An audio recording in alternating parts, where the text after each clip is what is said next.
예, 우리 말씀 전하기 전에 우리 오랜만에 우리 한국 방문 마치고 오신 분 두 분이 계십니다. 우리 신유진 집사님하고 우리 조진희 집사님 오랜만에 오셨는데 잠깐 일어나시면 저희 환영하겠습니다. 예, 반갑습니다.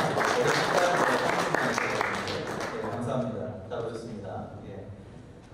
우리가 요한복음을 계속 보고 있는데요. 우리 요한복음 전체를 관통하는 가장 큰 주제 중에 하나는 예수 그리스도가 누구인가에 대한 내용들입니다.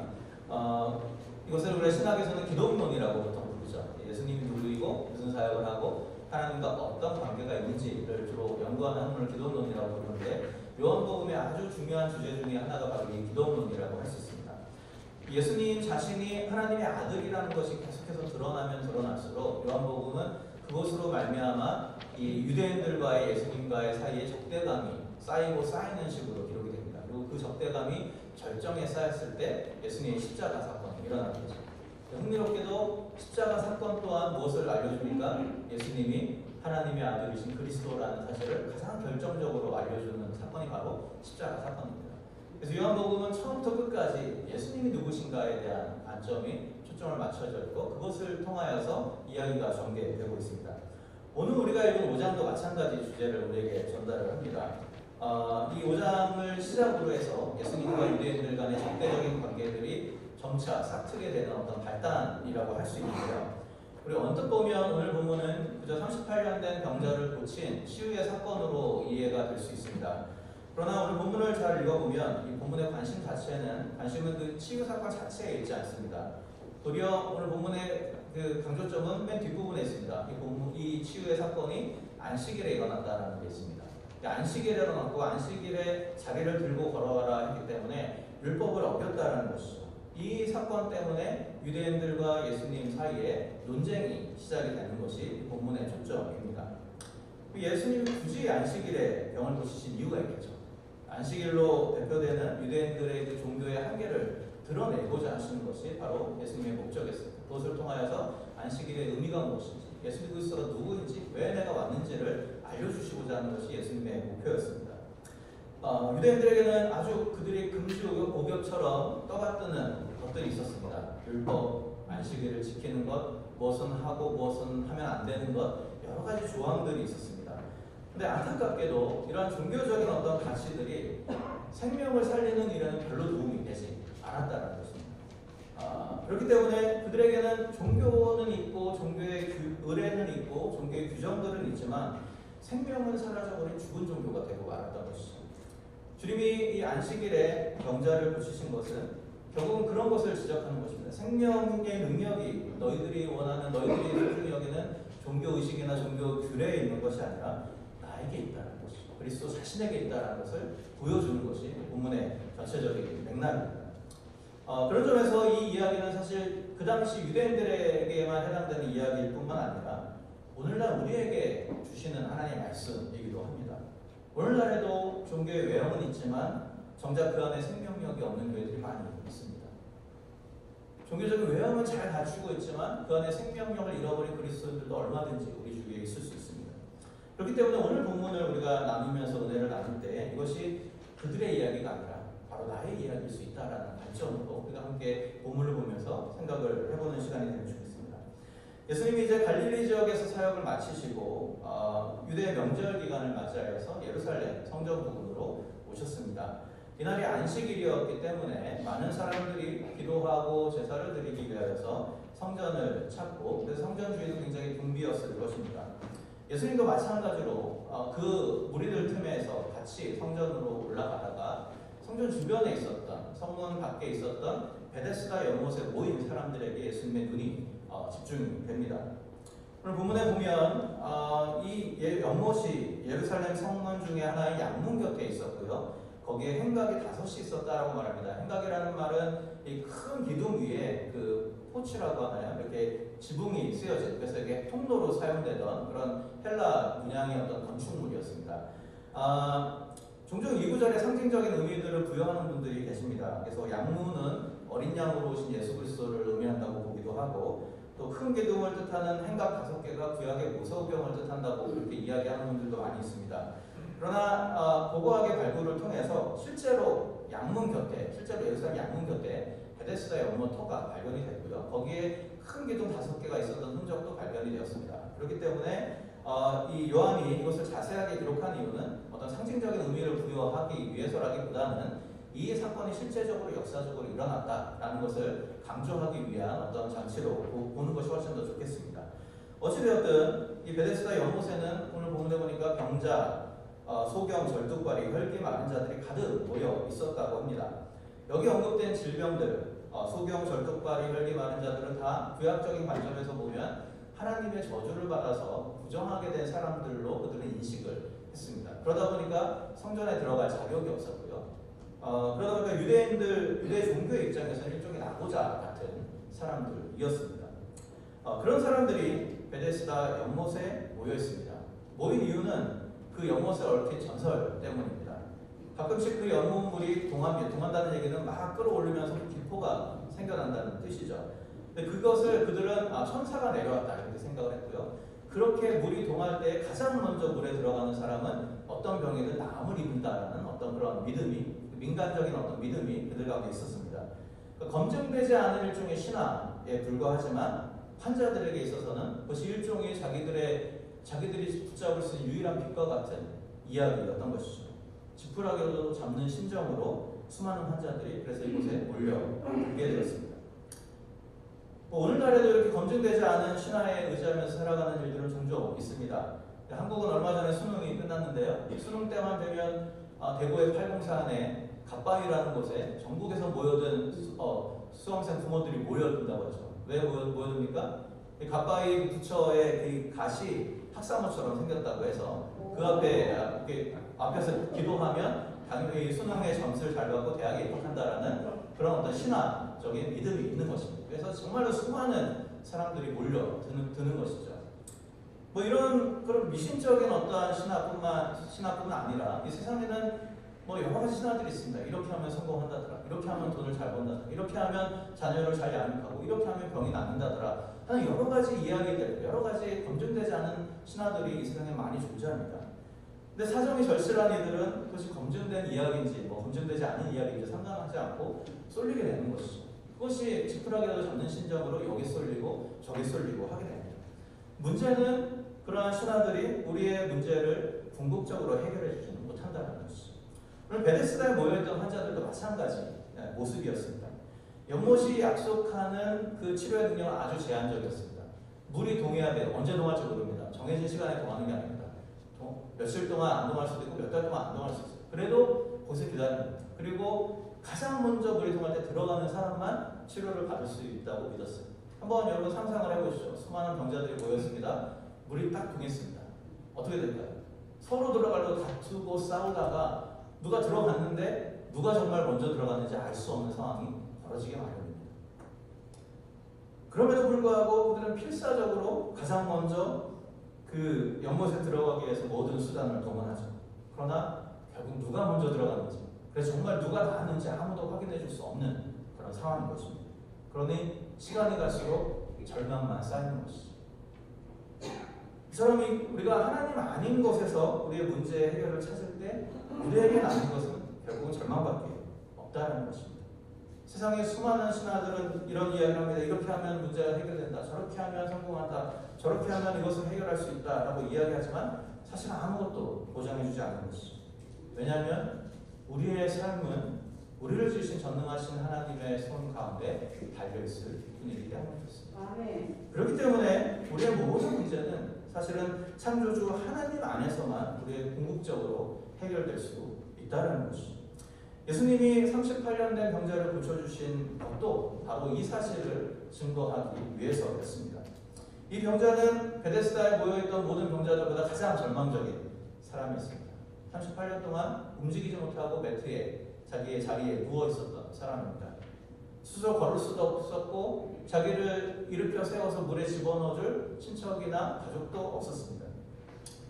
주님이 수많은 환자들 중에서도 가장 소망 없어 보이는 그에게 찾아간 이유가 무엇일까요? 정말로 세상적으로는 소망이 없는 그에게 오직 주님만이 소망이 될 수 있다는 사실을 보여주기 위해서 그러셨던 것이죠. 그리고 그 절망 가운데 있는 사람에게 찾아가셔서 묻습니다. 네가 낫고자 하느냐? 몰라서 물으신 것이 아니죠. 낫기를 원하니까 그 자리에 있었습니다. 다만 주님이 물으신 것은 내가 너를 낫게 해주겠다라는 예수님의 의지를 표현을 하신 것입니다. 그래서 병자가 어떻게 대답합니까? 이렇게 대답하죠. 주님, 물이 동할 때 나를 넣어줄 사람이 없어서 내가 가는 동안에 다른 사람이 먼저 가고 있습니다. 여전히 이 사람은 이 베데스다 연못의 신화에 갇혀 있습니다. 그래서 물에 먼저 들어가는 사람만이 치료를 받을 수 있는데 나는 아무도 집어넣어주지 못하니 나를 넣어주십시오라고 부탁을 하는 것이죠. 그러나 예수님은 그를 물에 넣어주는 방식으로 치료하지 않으셨습니다. 예수님이 어떻게 그를 치료하셨습니까? 8절에 보니까 일어나 내 자리를 들고 걸어가라 하시니 그 사람이 곧 나와서 자리를 들고 걸어가니라. 주님이 제시하신 치료의 방법은 아주 단순합니다. 네 자리를 들고 일어나 걸어라 라는 한마디 말씀으로 치유를 하셨던 것이죠. 그 자리는 침상, 매트리스를 이야기합니다. 38년 동안이나 누워있었던 그 침상을 이제 들고 걸어가라 라고 말씀하시는 것이죠. 젊은 사람들이 그토록 믿어 의심치 않았던 베데스다 연못의 신화에 대해서 개의치 않으셨습니다. 거기에 얽매이지 않으셨습니다. 세상이 말하는 이렇게 해야 된다 저렇게 해야 된다라는 어떤 해결 방법에 신경을 쓰지 않으셨습니다. 그 모든 것들을 다 무시하고 주님은 다만 예수 그리스도의 말씀으로 그를 치료하셨던 것이죠. 세상을 말씀으로 창조하셨던 그 그리스도의 능력으로 그 그리스도의 능력의 말씀으로 그에게 생명을 불어 넣으신 것입니다. 여러분, 우리 중에도 이 베데스다 연못에 모인 환자들과 같이 해결되지 않는 여러 가지 문제들 때문에 아파하는 마음으로 주 앞에 나온 분들이 분명히 있으리라고 생각이 되어집니다. 또는 38년 된 병자와 같이 오랫동안 풀리지 않는 나의 어떤 문제, 우리 가정의 어떤 문제들로 인하여서 심한 절망감을 갖게 된 분들도 분명히 우리 가운데 있으리라고 생각이 되어집니다. 그런 우리에게 필요한 것은 세상의 신화들이 아니라는 것이죠. 사람들이 이야기하는 이러저러한 방법론으로는 우리의 궁극적인 문제가 해결될 수 없는 것입니다. 우리를 일으켜 세울 수 있는 유일한 능력은 일어나 걸으라라는 주님의 말씀뿐인 것이죠. 세상을 창조한 그 말씀이 우리 삶 가운데 임하게 될 때 비로소 우리가 일어나 걸을 수 있게 되는 것입니다. 주님의 능력의 말씀이 우리 안에 역사해야만 우리의 절망이 소망으로 바뀔 수 있는 것이죠. 어떤 의미에서 우리의 상황이 절망적일수록 그래서 세상의 방법으로는 아무것도 할 수 없을수록 우리에게 도리어 소망이 있는 것입니다. 왜냐하면 그래야만 주님밖에는 해답이 없음을 우리가 인정하게 되기 때문에 그렇죠. 오늘 세상의 방법으로는 전혀 소망이 없었던 38년 된 병자를 고칠 수 있는 분은 주님밖에 없으셨습니다. 아멘. 마찬가지로 우리의 이러저러한 문제를 해결할 수 있는 유일한 방법은 주님의 생명의 능력을 힘있는 것뿐입니다. 그러므로 우리가 시도해왔던 여러 가지 방법론들, 세상이 말하는 전략들 다 내려놓고 주님의 생명의 말씀이 우리의 삶을 채우도록 우리의 마음을 주님께 열어드리는 저 여러분들이 될 수 있게 바랍니다. 주님의 생명력이 우리 삶을 지배해 주시도록 우리 삶을 내어드릴 때 그래서 주님의 그 생명력을 체험하는 삶을 살 수 있게 된다는 것이죠. 오늘 주님이 38년 된 병자에게 일어나 자리를 들고 걸으라 말씀하셨는데요. 일어나다라는 동사는요, 예수님이 무덤에서 부활하실 때 부활을 표현할 때 주로 사용되는 동사입니다. 일어나셨다라는 동사입니다. 결국 주님이 병자를 고치실 수 있었던 것은 주님이 대단한 의사였기 때문이 아니고 무슨 대단한 마술가였기 때문이 아닙니다. 주님 자신이 죽음을 이기시고 부활하신 생명의 주님이시기 때문에 38년이나 죽어 있었던 환자의 근육과 신경에 생명력을 부여해 주실 수 있었던 것이죠. 그래서 주님이 나중에 완치된 환자를 만났을 때 오늘 14절에 보면 이렇게 말씀하십니다. 내가 나았으니 더 심한 것이 생기지 않게 다시는 죄를 범치 말라. 이 말을 우리가 좀 오해하면 안 되는데요. 이 말은 모든 질병이 죄 때문에 생겼다라는 의미는 아닙니다. 또 모든 장애인들이 죄인이다라는 의미는 더더욱 아닙니다. 다만 우리가 성경적인 관점에서 볼 때 지금 우리가 겪는 여러 가지 질병과 문제들과 이 세상의 여러 가지 문제들은 다 아담의 타락 이후에 생겨난 부작용들인 것은 확실합니다. 그렇기 때문에 주님이 질병을 치유하신 이후에 죄의 문제를 언급을 하십니다. 그 의미는 무엇이겠습니까? 주님이 단순히 육체의 질병만을 고치는 분이 아니라 그 뿌리에, 그 근저에 있는 죄의 문제를 해결하시는 분이심을 알리기 위해서 말씀하고 계시는 것이죠. 주님은 죽음에서 부활하심으로 말미암아 사망의 권세를 정복하시는 분이십니다. 그렇기 때문에 주님은 단순히 눈에 보이는 어떤 문제만을 해결하시는 분이 아니라 그 문제들의 근저에 있는 죄의 문제들, 죄로 인해 생겨나는 우리의 죄책감들, 두려움들, 염려들, 이런 모든 것들을 근원적으로 치유하시는 치유자라는 것을 우리에게 말씀하고 계신 것이죠. 의사가 육체의 병을 고칠지 몰라도 그 마음속에 자리 잡은 두려움까지 제거해 줄 수는 없습니다. 돈이 우리의 먹고 사는 문제를 해결해 줄지는 몰라도 우리 내면에 있는 공허함까지 채워주지는 못하는 것이죠. 그렇기 때문에 우리에게는 사망 권세를 이기신 주님이 필요한 것입니다. 그 주님께서 우리에게 말씀하시는 것이 일어나 내 자리를 들고 걸어가라.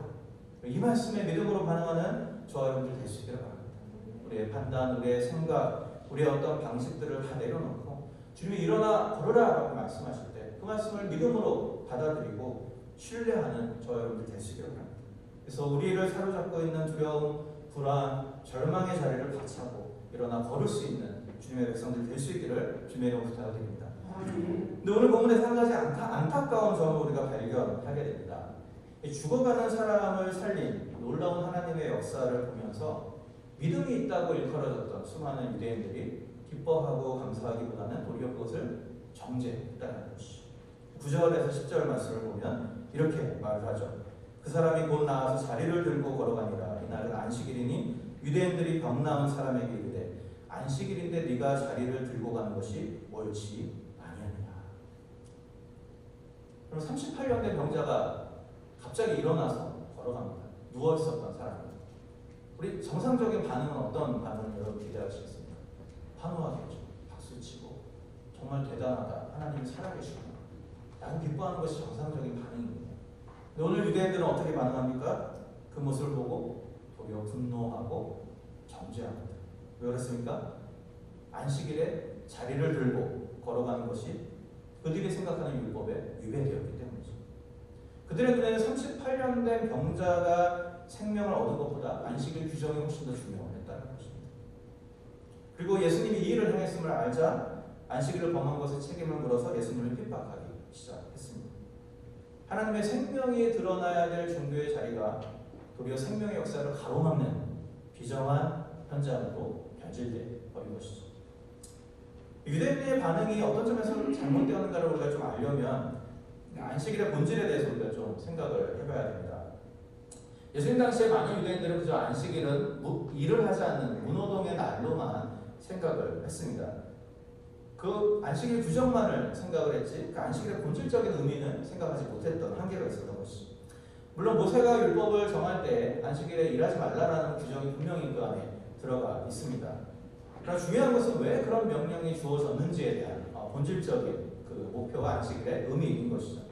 이것을 우리가 알려면 안식일이라는 개념이 모세의 율법에 처음 등장하는 것이 아니라 천지창조에서부터 처음 시작한다는 것을 이해할 필요가 있습니다. 우리가 잘 아시는 것처럼 하나님이 6일 동안 세상을 창조하시고 7일째 되는 날 안식을 누리셨습니다. 쉬셨습니다. 왜 하나님이 쉬셨을까요? 6일 동안 너무 힘드셔가지고 세상을 만드는데 너무 힘들어가지고 쉼이 필요 없게 쉬신 것은 아니겠죠. 그래서 이 창세기 2장 3절을 보면요, 하나님이 안식일을 지정하시면서 이렇게 말씀하시는 장면이 나옵니다. 그날을 거룩하게 구별하셨다. 거룩하게 구별하셨다.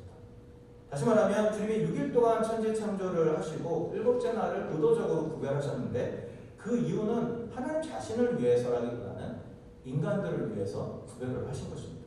하나님이 6일 동안 세상에 생명을 허락하시고 7일째에는 그렇게 생명으로 가득한 세상을 바라보시면서 감사하시고 그것으로 인해서 기뻐하셨습니다.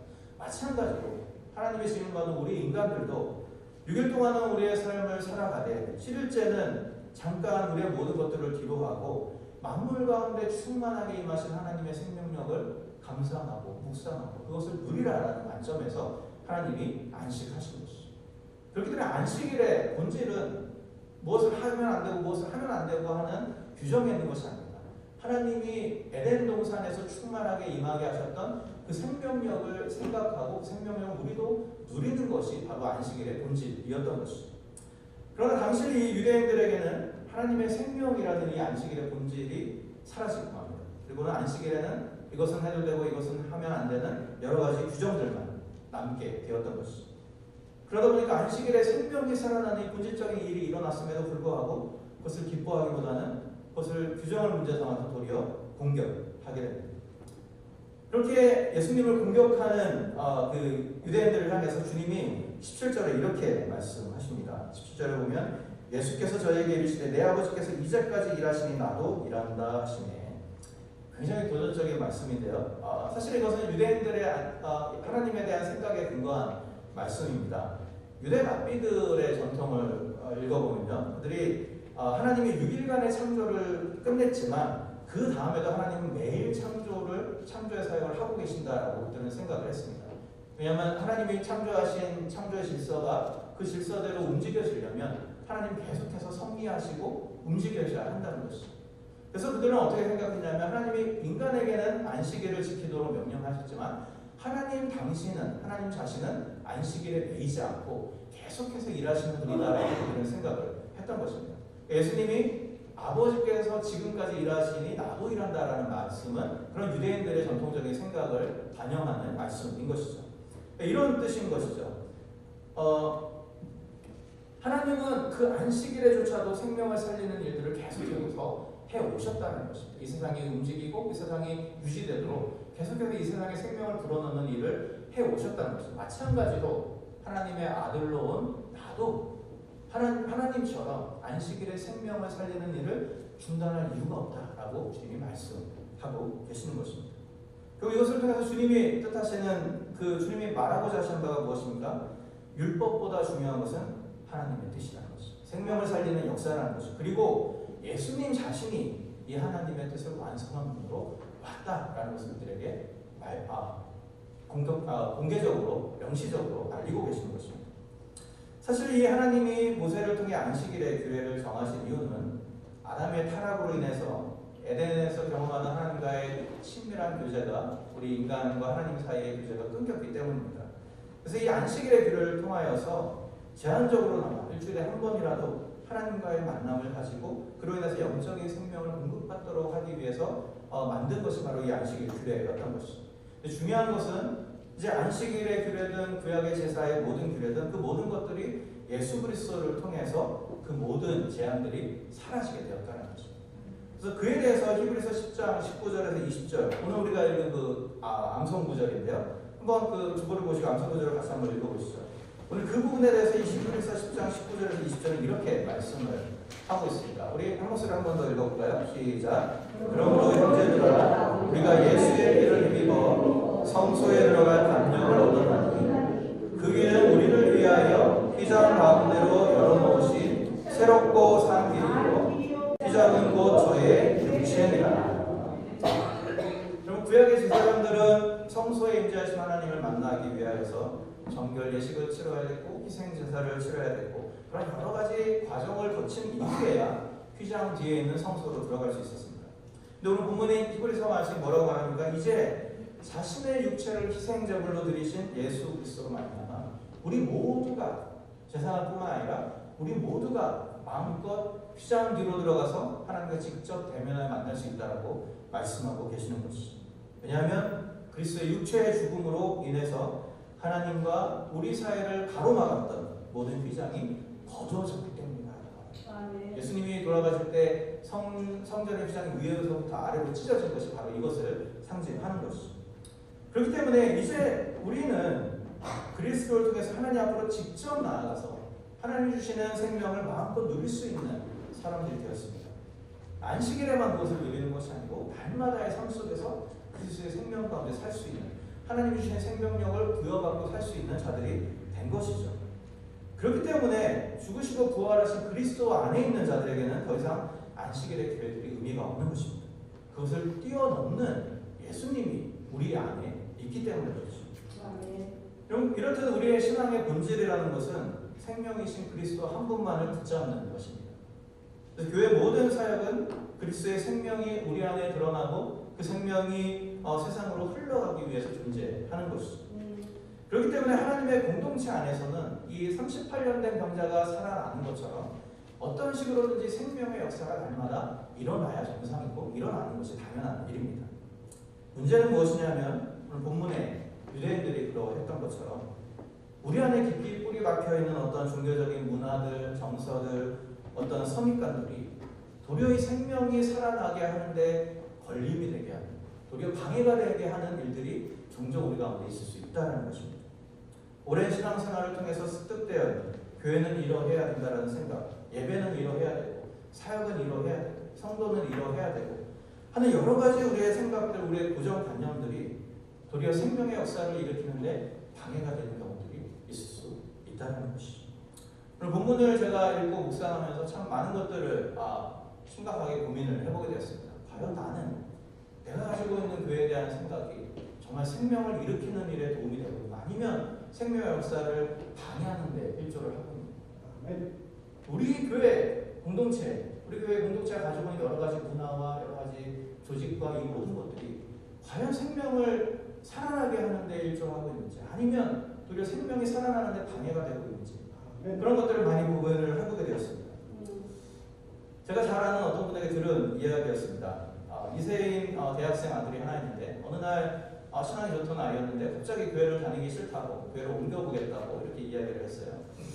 그래서 왜 그러냐 물어봤더니 이런 이야기를 했다고 합니다.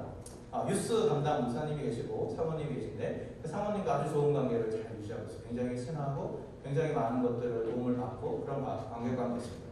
이세다 보니까 사모님 이름을 편의상으로 세라라고 부르죠. 세라는 그 사모님 이세다 보니까 너무너무 친한 관계니까 그냥 세라라고 부른 거예요. 세라라고 사모님에게. 근데 어느 날 그 유스 담당 목사님이 그 모습을 봤습니다. 세라라고 부르는 모습을 봤더니 갑자기 인상이 확 일그러졌어요. 그리고는 따로 불러다가 윽박지르면서 얘기를 한 것이죠. 세라라고 부르지 말고 세라 사모님이라고 부르라고. 예. 그 이야기를 듣고 이 친구가 충격을 받았습니다. 도무지 자기가 뭘 잘못했는지 이해가 안 되는 거죠. 이세고 미국 사회에서 서로 이름을 부르는 것은 친한 사이에서는 아주 당연한 일이잖아요. 저도 미국 교회 다닐 때 담임 목사님이 잭이었는데 다 잭이라고 불러요. 아무런 문제가 되지 않는데 이 한국 교회 안에서는 용납이 되지 않는 것이죠. 그 모습을 보면서 과연 내가 이 교회를 계속 다녀야 되나라는 고민을 하게 됐다는 것이죠. 그러니까 이 이야기는 특별히 우리 1세 중심의 이민교회, 우리처럼 그런 1세 중심의 이민교회들이 여러 가지 생각할 거리를 던져줍니다. 어른을 존경하고 목회자를 존중하는 것은 한국의 좋은 문화이죠. 그러나 아무리 좋은 문화라고 할지라도 우리와 전혀 다른 문화권에서 자라난 젊은 세대들에게까지 똑같은 식으로 강요되기는 어렵다는 것입니다. 이렇게 서로의 차이를 인정하지 못하고 내가 가진 생각만 옳다고 주장하다 보면 결국은 그로 인해서 보다 본질적인 한 사람의 영혼이 회복되고 살아나는 일을 방해할 수도 있게 된다는 것입니다. 비단 1세와 2세 간의 문제만은 아니라고 생각이 되어집니다. 이민교회 특성상 수많은 다른 교단, 다른 교회적인 배경, 다른 신앙적인 배경을 가지고 있는 사람들이 함께 모여서 한 교회를 이루어 갑니다. 그러다 보니까 저마다 자라온 교회 배경과 생각이 틀리다 보니까 각자가 생각하는 신앙생활, 각자가 생각하는 교회에 대한 상이 서로 다를 수밖에 없죠. 만약 그러한 다양한 목소리들이 서로 자기의 생각만 옳다고 주장한다면 어떻게 될까요? 논쟁은 가득할 수 있겠지만 생명을 살리는 역사는 일어나기 힘들 것입니다. 바로 이런 모습이 오늘 안식일에 고침을 받은 38년 된 병자를 대하는 유대인들의 태도였던 것이죠. 그들은 생명이 살아나는 놀라운 역사들 앞에서도 자기가 생각하는 안식일의 개념, 자기가 생각하는 자기가 옳다고 믿어왔던 율법의 조항들에 얽매여서 생명을 얻은 자와 함께 기뻐하지 못했습니다. 그런 그들을 향해 주님이 뭐라고 말씀하십니까? 종교의식과 율법의 틀을 벗어버리고 생명의 주인으로 온 나를 붙잡으라 주님이 말씀하고 계십니다. 오늘 본문은 우리가 붙잡지 말아야 될 두 가지를 경계하라고 말씀하십니다. 하나는 베데스다 연못으로 대표되는 세상의 신앙이고요. 다른 하나는 안식일 규정으로 대표되는 지나치게 경직된 종교성입니다. 이 둘 중 어느 것도 우리에게 그리스도의 진정한 생명을 경험하게 해주지 못합니다. 세상에 사는 우리에게, 세상에서는 우리에게 해답을 제시해줄 것처럼 보이는 여러 가지 이야기들을 합니다. 이렇게 하면 된다, 저렇게 하면 문제가 해결된다. 그러나 그것은 베데스다 연못과 같이 우리에게 절망만을 안겨줄 뿐입니다. 하나님의 자녀로 부름받은 우리의 유일한 해결책은 우리의 구주로 오신 예수 그리스도밖에 없는 것이죠. 38년 된 병자가 예수 그리스도의 말씀 한마디로 자리를 들고 일어나 걸어갔던 거죠. 세상이 생각지도 못하는 놀라운 생명의 역사가 그리스도의 말씀 안에 숨어 있는 것입니다. 그러므로 유일한 해답이신 그리스도 앞에 나오는, 그래서 그 말씀 앞에 반응하는 저와 여러분들이 되시기를 바랍니다. 그러나 그리스도 안에 거한다는 것은 종교적으로 완벽하다는 의미가 아닙니다. 종교적으로 완벽하고 질서가 잡혀있는 교회라 할지라도 생명력이 없을 수 있습니다.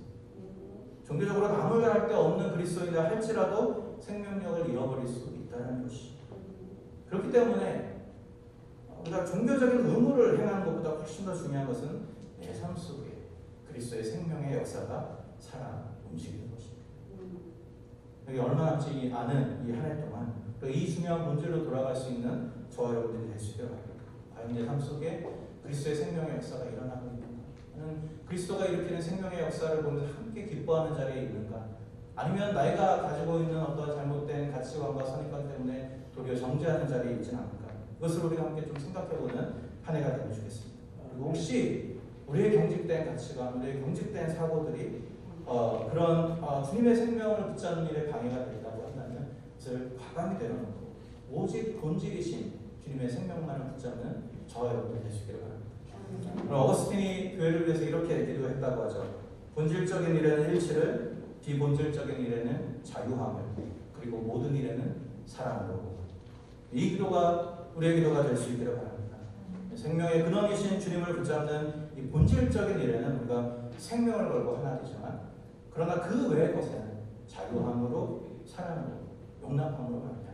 우리 안에 하나님이 일으키고자 하시는 그 생명의 풍성한 역사들이 일어날 수 있도록 돕고 협력하는 아름다운 교회가 될 수 있기를 주님으로 부탁을 드립니다. 같이 하겠습니다.